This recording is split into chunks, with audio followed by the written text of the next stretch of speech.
moaning, oh, it's old clothes on. I've got a day off of work, which is lovely. Hang on, let me turn the drum off. Boop. That's better. I'm just draining it down, doing a little bit of a purge. I've bumped these up to 20, we're up to 23 again. And they're going nuts for the food, which is nice. But one of the things that I've never been able to do in here, I think you remember back a little while, quite a few months ago, several months ago, I wanted to put a camera in here. I've got the Blink XT2s, which are an absolute, well, they're crap really. But I tried to put a stick-up cam in here, but it wouldn't work because my internet was so bad. But you would have seen in the last video, internet is now good. So we're going to have another go at setting up some cameras. So we're going to put one in the filter shed, and then one where the XT2, get my fingers right, I think it's in opposites. There, I don't know if you can see it. So yeah, so we're going to grab those out of the box. I'll show you them as we go because it might be helpful to someone. Excuse hair day, not done my hair at all. Pond's overflowing, so I'm gonna have to go. Can you hear it? Right, we've just moved up into the old office, the orifice. Here's the pack. The very not so talented. So all we've gone for this time, sorry, excuse Muse. Should we scrap that? No, actually, let's keep going. Let's keep rolling with it. I can't be bothered to start again. We've gone with Zring stick-up cam. So this is what I had before. Quality-wise, they're really good. The 1080p. And at the moment, these, so they're normally about 80 quid each. And I think at the moment, I've got two for 100 quid. So 50 notes each. So got one for the Fright House. And then I've got one for the pond itself. So let's say 50 quid. Let's open the box, shall we? See what's in here. Oh, sticky tape. Sticky tape. Sticky tape. Actually, I must update my whiteboard. We lost our first fry this morning. It was the one that hadn't grown, funnily enough. Obviously a bit of a dud. But I'll update you on that in a separate video. So in the pack, so we've got a camera, we've got a sticker, we've got a USB 3, USB, standard USB. And then inside the pack, the main pack, you've got the camera. So this is all they are. Stick up cam, 50 quid. 1080p, bish bosh bash. As I said before, fixing the internet, let's just take the plastic off, get rid of all the noise. Okay, clearly that weren't meant to happen. Left half the glue on it, look. That's a bit frustrating, isn't it? Oh, that's the first point down. Bastards. No, it's done that all across it. Oh no, scrap that. It has come off. Just a bit dry, that's all. I think it's probably more the way I removed it than anything else. Like a bull in a china shop rather than gently. So here they are. So they come with the stand on the bottom. So if you want to, you can just prop it here. You could prop it there or there. Wherever you want, really. But yeah, that's basically it. So what we're going to do is we're actually going to undo that little screw on the bottom. It unscrews, and then what you can do is peel off this little bit of rubber on the back, and you can actually put the bracket on the back, which is exactly what we're going to do, because that will make life a lot easier. You can stick it at the top or bottom depending on how much angle you need on it. So obviously the bottom of the bracket is on a ball and socket, just like your hip. So it moves up and down. One of the things when you fit the bracket, they do have an up and down.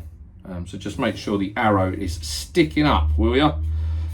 So let's go, what we'll do now then. So there's not much to say about these other than they are 1080p. They run through the Ring app. So we've got a Ring doorbell on the house. So it's quite handy, so I'll be able to view that in the app itself. But I think what we'll do is we'll go and get them up, and then we'll piss about with the setting up in the phone. And if I remember rightly, it's all done electronically, so you literally just switch them on. Oh, that's a point. I'm going to have to charge the bastards, aren't I? I'll go and charge the batteries, and then I'll join you back. Bugger. Right. You join me back. Let's put some light on. There we go. Right, I've actually charged the batteries this time. So what we're going to do is we're going to very quickly set them up on the old Wi-Fi. Pretty straightforward. Literally got you turn them on, and then the little speaker on there just literally tells you what it is you need to do. So you follow the online instructions. So I'm going to do that now, and then we'll head down to the filter shed. I literally 7 hours it took. So it's between 6 and 7 hours to do a full charge, but from that they give 3 to 6 months. Given that I'm not going to have these on motion detection, only on the pond at night, I'm hoping it's towards that 6 month 6 month duration rather than the 3. So these are the wall plates that we're going to put up. So literally 2 screws, remember what I said, keep it up. I'm going to fit those to the wall, and then these literally nice and easy, just hooking, just like that, hooking, just like that. Got 2 little hooks. Again, tells you which way's up. So yeah, gonna get these set up, and then yeah, job's good.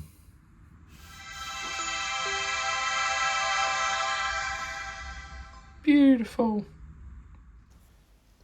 All right, really quickly, so you see the old Ring app there. So literally go into the app if you've already got it. If not, install it for your doorbell.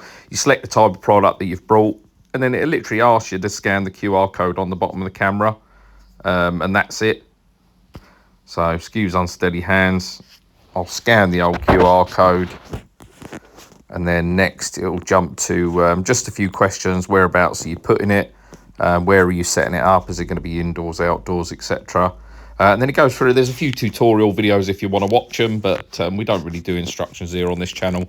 So we'll jump straight across. As I said, select where it's going to be going. And then all it'll do is it'll ask you to switch across to your settings and select the Wi-Fi that you're going to be using. So obviously mine's now, I've got a garden network, as you would have seen in the last video. It'll ask you for the old password. It'll go into setup mode first and then ask for your password.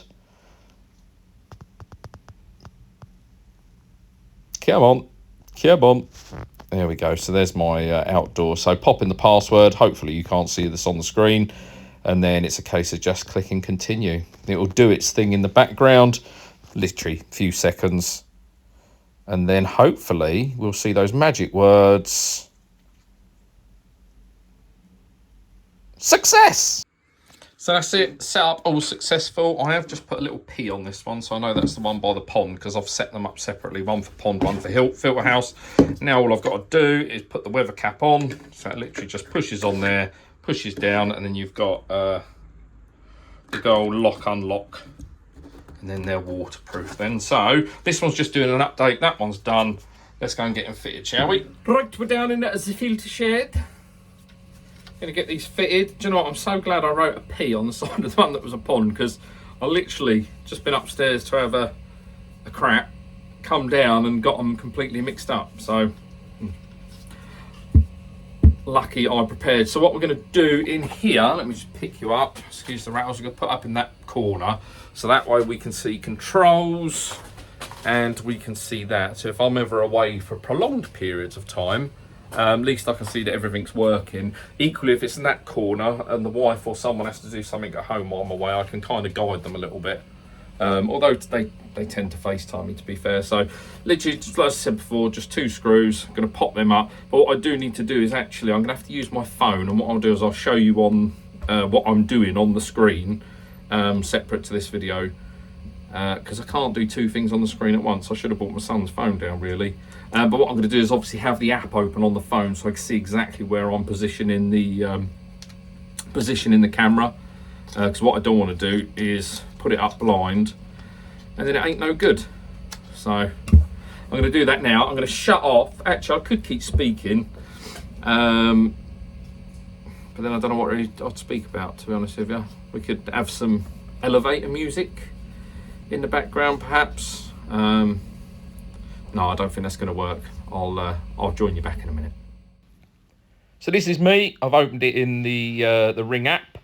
That's my ugly mug. So all I'm doing is just using the video in the app, and you can see my phone just on top of the filter there. So I'm just using the video in the app so I can actually see. So this is in live view.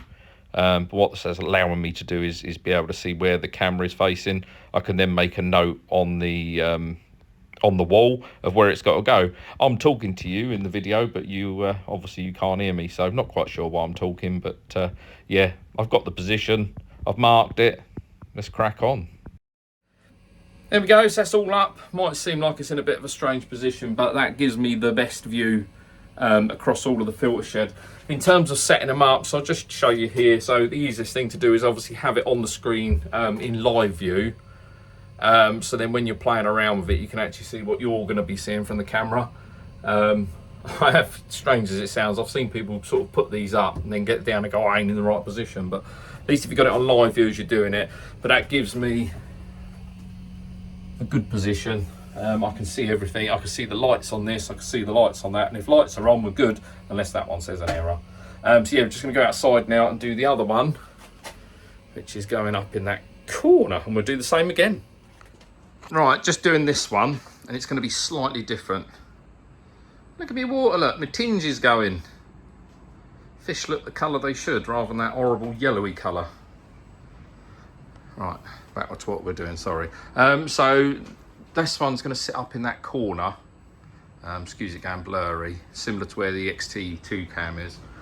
But it needs to be on more of an angle. The plate doesn't allow for enough of a swivel on it, if that makes sense. So I've just got to make a little 45-degree bracket just to sit. Actually, there might be one already on the XT2. I'll have to have a look. But yeah, just need to make a little bracket so it gives a bit more of an angle. But these seem happy, he says. Surprised, normally this one would be flashing by now because the air's been off. Yeah, must be growing out of it, I suppose. But yeah, happy fish. There we go, so that's what I was talking about. Just puts a bit more of an angle on it. Just stained it the same colour as the post, so you can't really see it too much. Yeah, let's get it up. And so this is in the app, so you can see I've got my doorbell there, and now I've also got my filter house and pond cam. If I just quickly go into the filter house, it's late at night, so it's very dark down there, so it'd be on infrared. I'm literally sat on the sofa recording this with the dog on my lap. So that's the filter house, and then I'll just go across to the pond and into live view. So I've got motion detection off, but yeah, that's the pond at night. You can see a few of the fish having a bit of fun there. Yeah, that's it. Right, that is that. One in the corner, and then one in the office. Office, filter house, whatever it's called, filter shed. So I can keep an eye on the old water pigs. Weather's horrendous, and with that, I'm gonna say that's another little job ticked off the list, and I'll see you again soon.